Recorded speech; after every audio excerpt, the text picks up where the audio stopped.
नमस्कार दोस्तों, मेरा नाम PS कांबळे है, असिस्टेंट प्रोफेसर दूर शिक्षण शिवाजी विश्वविद्यालय कोल्हापुर से। दोस्तों, हम BA भाग 1 हिंदी के ऐच्छिक पेपर क्रमांक 1 के सत्र 1 के इकाई 1 में से भिक्षुक कविता के बारे में आज हम चर्चा करेंगे। भिक्षुक कविता के कवि है सूर्यकांत त्रिपाठी निराला जी। प्रथम हम सूर्यकांत त्रिपाठी निराला जी का परिचय करेंगे। हिंदी साहित्य के छायावाद युग के प्रमुख 4 आधार स्तंभ है, उनमें से एक है निराला जी। वो आधार स्तंभ है जयशंकर प्रसाद, महादेवी वर्मा जी, सुमित्रानंद पंत, और उनमें से एक प्रमुख के रूप में है सूर्यकांत त्रिपाठी निराला जी। निराला जी का जन्म 21 फरवरी 1896 में बंगाल के मेदिनापुर परिक्षेत्र के महिषादल नामक स्थान में हुआ। बचपन में ही उनकी माँ का देहावसान हो गया, इसलिए उनका पालन उनके पिताजी ने किया। उनकी पत्नी का नाम मनोहरा देवी था। उनकी प्रेरणा से ही वे हिंदी की ओर आकृष्ट हुए। उनका सांसारिक जीवन बेहद ही कष्टप्रद रहा। 15 नवंबर 1961 में निराला जी का स्वर्गवास हो गया। ये संक्षिप्त में निराला जी का परिचय हमने देखा। इनकी जो आपको अध्ययन के लिए जो कविता है भिक्षुक, उसकी हम चर्चा करते हुए कहेंगे कि प्रथम कविता का भावार्थ देखेंगे, कविता का परिचय देखेंगे, कविता की विशेषता देखेंगे। निराला जी ने हमेशा ही सामाजिक यथार्थ की अपनी कविता के माध्यम से प्रस्तुत किया है। यानी कि सामाजिक यथार्थ जो है वैसा ही व्यक्त करने का प्रयास अपने कविता से निराला जी ने किया है। यानी कि जैसा है वैसा सामाजिक यथार्थ को ही अपनी कविता से माध्यम से प्रस्तुत करने का प्रयास हमेशा ही किया है। प्रस्तुत कविता भी भिक्षुक में भी समाज में अभिशक्त जीवन जीने के लिए विवश एक भिखारी एवं उसके बच्चों की करुण दशा का वास्तविक चित्रण करते हुए उनके प्रति कवि अपार सहानुभूति प्रकट करते हैं। इस कविता में एक भिखारी का चित्रण किया है और उनके 2 बच्चों का चित्रण किया है। उनकी जो दयनीय अवस्था है, शोचनीय अवस्था है, उसके प्रति सहानुभूति भी प्रकट की है। प्रस्तुत कविता में कवि दीनहीन भिक्षुक को रास्ते पर आता देखते हैं। उसकी अवस्था दयनीय है। भिक्षा की याचना करते हुए उस भिखारी के कलेजे के टुकड़े टुकड़े हो गए। उनका कलेजा भीख मांगते चूर चूर हो रहा है। वह अपनी इस अवस्था के लिए पछता रहा है, पर भीख मांगने के लिए वो विवश है। उसकी स्थिति इतनी दुर्बल है कि उसका पेट और पीठ दोनों एक ही दिखाई दे रहे हैं। वह लाठी लेकर चल रहा है, जो उसकी शारीरिक दुर्बलता को ही दर्शाता है। वह अपने पेट की भूख मिटाने के लिए सिर्फ मुट्ठी भर लाने की याचना करता है।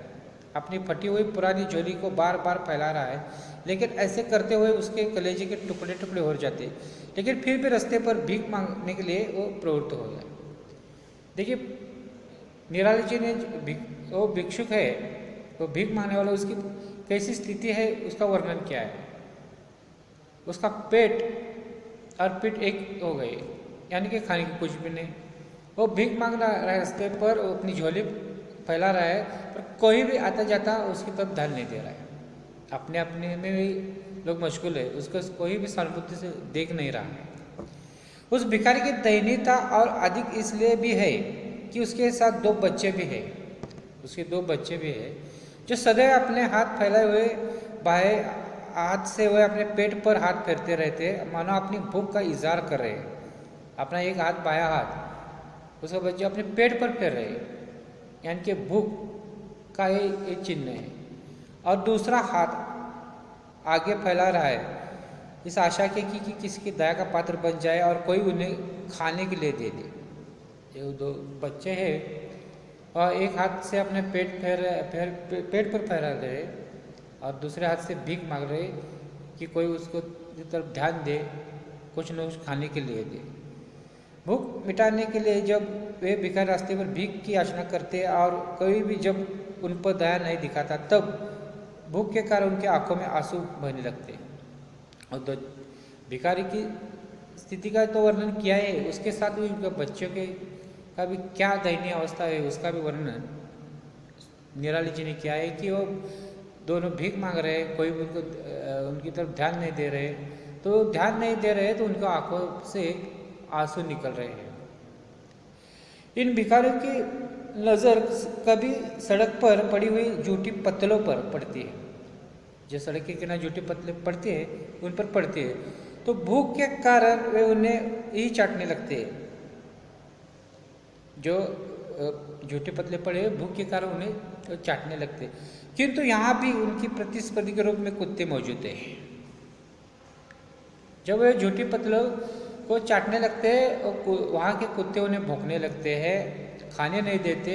वो उनका अधिकार लगता है और वो उनका अधिकार छीन रहे ऐसा समझकर उनको कुत्ते भी वो झूठा भी खाने नहीं देते मौजूद थे। जीवन की कैसी विडंबना है कि पशुओं के लिए भी भोग्य वस्तु है, वह भी उनको नसीब में नहीं मिलते। जो जानवरों को मिलता है जुटान, वो भी उनके नसीब में नहीं होता। परंतु कवि का हृदय संवेदनशील है, मानवीयता से ओतप्रोत भरा है। उन भिखारियों की स्थिति को देखकर उन्हें उनका हृदय कहता है कि मेरे हृदय में संवेदना का अमृत बह रहा है, मैं उस अमृत से तुम्हें सींच कर तृप्त कर दूंगा। लेकिन कभी आगे क्या कहता है देखिए, मेरे हृदय में सहानुभूति है, सहानुभूति से भरा अमृत से भरा हृदय है, उस अमृत से तुम्हें सींच कर तृप्त कर दूंगा, लेकिन तुम्हें चक्रव्यूह भेदने के लिए अभिमन्यु जैसे जुझारू और संघर्षशील बनना होगा। इस संदेश उस भिखारी को उनके बच्चों को देता है कि अभिमन्यु की तरह ही चक्रव्यूह भेदने के लिए समाज का जुझारू और संघर्षशील बनना होगा। एक कवि का परिचय उसका भावार्थ है। इस कविता की विशेषता क्या है यह हम देखिए। भिखारी को बेहद भावुक हृदय पर चित्रण कविता में किया गया है। मन को भाने वाला चित्रण आप देखिए इस कविता में किया गया है। भिखारी की कटु सच्चाई को समाज के सम्मुख रखा है। जो सच्चाई है भिखारी की आप देख सकते हैं कि कोई ध्यान नहीं देता। भिखारी को भी संघर्ष रहने के लिए प्रेरित कर मानवता की संवेदना को जागरूक रखने के हुए उनके प्रति अपार सामर्थ्य रखने का महत्वपूर्ण संदेश इस कविता से मिलता है।